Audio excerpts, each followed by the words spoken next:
Hi, my name is Chris Wheeler, and for my Vertebrate Natural History FW373 video project, I will be discussing my favorite mammal species, the bobcat, scientifically known as Lynx rufus. Taxonomically, the bobcat, like all species we discussed in class, falls into the kingdom Animalia and the phylum Chordata.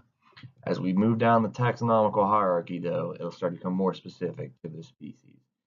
Within the class, it falls in Mammalia, order Carnivora, family Felidae, genus Lynx, and lastly species Lynx rufus. In North America, the bobcat is one of two members of the lynx genus, sharing that title with the Canada lynx, its more larger northern-bound cousin. Within the bobcat species, there are currently two accepted subspecies, Lynx rufus rufus and Lynx rufus fasciatus. It is believed that a geographical barrier some time ago caused this subspeciation to occur, with Lynx rufus rufus being found generally on the eastern side of the Mississippi River and Lynx rufus fasciatus being found on the western side. Many believe that it is indeed the Mississippi River that was that geographical barrier causing speciation. Within plenty of research, though, there are lots of synonymous names or subspecies of the bobcat. However, these two are the current accepted name subspecies. When comparing the members of the lynx genus, the bobcat is usually considered the smallest. But don't let that fool you, as they're usually at least 2 to 3 times the size of a domestic cat. Bobcats are one of the most popular fur bearers in the trapping industry, often sought after for their beautiful tan to grayish-brown pelts that commonly feature beautiful markings, black streaks, and bars to aid in their camouflage. Bars are commonly found on the bobcat pelt along the legs, which are believed to be used to help break up their silhouette while they're out hunting. Bobcats also, like many North American mammals, follow Bergmann's rule, an ecological principle that we have learned in Dr. DePerno's class and Dr. Mormon's. Bergmann's rule states that when looking at a species with a large geographic range, that the largest specimens within that species will be found in the furthest north of the range, with the smallest species being found the furthest south. Due to bobcats being rather large up north, this has led to studies involving interspecific competition between bobcats and Canada lynx, making for rather unique studies seeing how competition occurs between members of the same genus.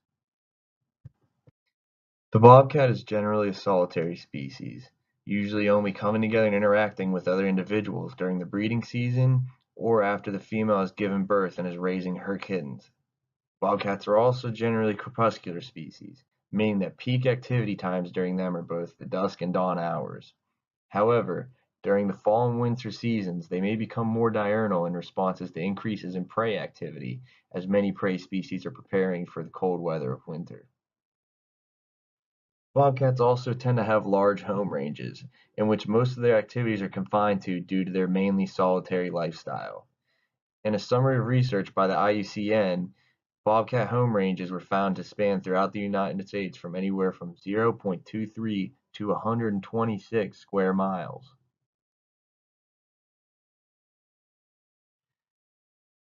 Bobcats generally are sexually mature by their second summer. However, most females may mature by their first year, as this is a very common trait throughout many mammal species in which females mature faster than males. Most mating occurs between February and March. However, a mating pair may not mate once, they may mate multiple times throughout the summer. It is noted that these mating pairs are also not permanent, even during the breeding season, as many male and females will often mate with different partners during one breeding season.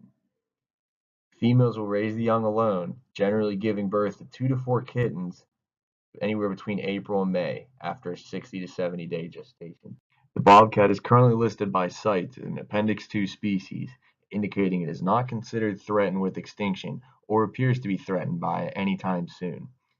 In 1988, the U.S. Fish and Wildlife Service estimated bobcat numbers to be between 750,000 and 1.5 million, and indicated that population increases in subsequent years were likely. Bobcats are also seemingly adapting well to urbanization, being commonly found on urban edge areas that still provide wooded cover, such as cityscape edges and smaller towns. And lastly, these are my references. I would like to say thank you to Dr. Laura Pacifica, Dr. Christopher DePerno, Dr. Christopher Mormon, and all the other excellent FWCB staff who have made my time at NC State so awesome. Go Pack.